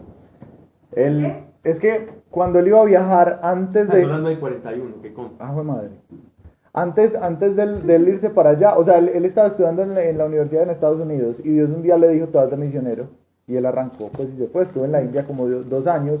Y ya él cansado de estar en la India como evangelizando gente, él dice que hizo una oración que le dijo a Dios, Dios, dame algo para hacer, a que yo pueda hacer para vos que sea imposible. Y si no es imposible, entonces no quiero hacer nada más. Y Dios ahí le dijo, listo, entonces va a llevar Biblias a este país. Y en Irán, por ejemplo, una Biblia es más penada que llevar 1 kilogramo de droga. Y la droga ya es pena, pues la penalidad es altísima. O sea, una persona de allá, por ejemplo, una Biblia o 1 kilogramo de droga le da muerte sí o sí. A un extranjero le da o prisión o muerte, dependiendo de la gravedad, pues, del crimen. Entonces dijo, listo, me voy a llevar 20 Biblias y él cuenta, yo me compré unas y las rompí por libros y me las estaba pegando con cinta alrededor del cuerpo, que cuando Dios llegó y le dijo, no, es que va a llevar 350 Biblias. Entonces eso no había como esconderlo. 350 kilogramos. De Apocalipsis. ¿Cómo fue? Entonces Marcelo, no, él dijo, o sea, yo compré, eran 6 maletas y las llenó de Biblias. Y las 6 maletas se fue así. Entonces allá en aduana lo pararon y dio un milagro de Dios grandísimo, pues, con el que lo dejaron pasar las maletas. Pero él dice, bueno, pero espere, cuando él se iba a ir para Irán, él dice que una vez fue a una iglesia y un viejito le dijo, ve, me enteré que vas para Irán, busca a esta persona, y le dio un papelito con un nombre. Entonces que él llegó y miró el nombre y dijo, pues, tan charro, o sea, se lo recibió como por formalismo porque, o sea, encontrar un nombre sin un teléfono, sin una dirección en una ciudad de más de 48 millones de personas, pues, ¿qué? Entonces llegó y guardó el papelito y le dijo, muchas gracias, y se fue. Y él cuenta que cuando llega allá a Irán y está esperando que Dios le diga, pues él ya entró y le dijo, bueno, Dios, ¿y ahora qué hago? Y Dios no le decía nada. Entonces que él se sentó y le dijo a Dios, se acordó del papelito, entonces le dijo a Dios, Dios, hasta que no me digas dónde vive esta persona, yo no me muevo de acá. Y cuenta que pasó casi, o sea, un día larguito ahí sentado, hasta que Dios, pero es que a él Dios le habla de formas muy diferentes. A veces le habla de forma audible, otras veces pero esta vez dice que fue como, me dijo Sebas, yo no sé cómo explicar, hazte cuenta que me hubieran metido, atravesado una palabra aquí en la cabeza de una ciudad. Entonces él dice que fue y compró un mapa y efectivamente la ciudad existía. Entonces cogió un tren y se fue para esa ciudad. Y que cuando llegó, Dios no le hablaba, no le decía nada. Entonces le tocó irse para un hotel. En el hotel guardó las Biblias y compró un mapita de la ciudad, la dividió en 4 y empezó a caminarla todos los días. O sea, la dividía por sectores y empezaba a caminar. Hasta que un día él cuenta que iba pasando como por un callejón. Y pues que él vio que era un callejón, entonces no le paró bolas y siguió derecho. Y que cuando iba a pasar la calle, Dios le habló y le dijo, Marcelo. Que él mismo llegó y volteó y miró, y que cuando él miró otra vez el callejón vio una cruz. Y él dice, una cruz en ese país, o sea, eso es una cruz, no sabe que hay alguien de Dios, no cualquiera va a poner una cruz en un país donde lo matan por eso. Entonces él llegó y se fue y tocó la puerta y le habló un viejito y le dijo, mire, estoy buscando a este señor. Y el viejito le dijo, sí, soy yo. Entonces que él, no, usted no me entiende, es que yo estoy buscando a este señor. Y yo, sí, soy yo. Entonces ya él, pues ahí se hizo amigo del Señor y le entregó todas las Biblias. Pero entonces es muy bonito porque el Señor, el viejito cuando le contó, pues Marcelo le dijo, es que usted qué necesita, y el viejito Marcelo le dijo, es que vine a traerle Biblias. Le dijo, ¿cuántas Biblias? Le dijo, 350. Entonces, ¿usted sabe que por eso usted lo matan? Le dijo, sí, pero Dios me mandó, y que el viejito empezó a llorar y le dijo, usted no sabe todo lo que llevamos orando. O sea, allá es como muy a la antigua, allá tienen que coger una Biblia y arrancan los libros y se van turnando los libros. Una Biblia, nos contaba Marcelo, en el mercado negro allá puede costar $80,000 más o menos. Y no, o sea, y tenerla es causa de muerte. Entonces, Y aplicación en el celular de... entonces ellos se rotan los libros, pero ya estaban tan gastados que ya estaban sin nada. Entonces él decía, llevamos orando 6 años para conseguir una Biblia. Y usted no me está diciendo que me está trayendo 350 Biblias. Y en la configuración era 350. No, allá la iglesia es iglesia secreta. Entonces es una iglesia subterránea. Entonces una iglesia, mejor dicho, este número de personas que estamos acá sería una iglesia muy numerosa allá. Porque allá no se pueden dar cuenta que se están congregando. Entonces se reúnen en grupos por ahí de máximo 10 personas y se turnan las casas y los lugares como para que la gente no vea cosas muy raras. Pero que el Señor llegó y le dijo que yo pensé que nos habían olvidado. Pero por ejemplo lo que decía Pablo, pues que o sea, Dios le hablaba y lo dejó. Él se demoró después de que llegó a la ciudad, se demoró como 2 semanas para que Dios le volviera a hablar, a decirle dónde era que estaba. Eso le pasó a Abraham, pues le pasó a muchos. Sí. ¿Qué nos pasa a nosotros? Yo creo que si ya está hablando del 47, vamos a orar. Dejamos ahí en el capítulo 3, terminando. Padre, gracias te damos, Señor, porque hemos tenido la revelación que la plenitud, Señor, de los tiempos en el cual tú ibas a descender sobre este mundo para llamarnos, Señor, de la oscuridad a la luz, para hacernos participar de tu vida, Señor, y de tu naturaleza divina a través de tu Hijo Jesucristo, por el solo hecho de creer en Él y ser llenos del Espíritu Santo. Señor, llénenos de esa luz, de esa paz, de esa convicción, y te pedimos, Padre, en el nombre de tu Hijo Jesús, que esa luz, Señor, resplandezca en buenas obras por medio de cada uno de nosotros. Y te pedimos perdón por nuestros pecados pasados, presentes y aún por los que vamos a cometer, Señor. Que no queremos, Señor. Padre, gracias por tu sangre, gracias por tu amor, y que esta semana podamos ser mejores, Señor, de lo que fuimos la semana pasada.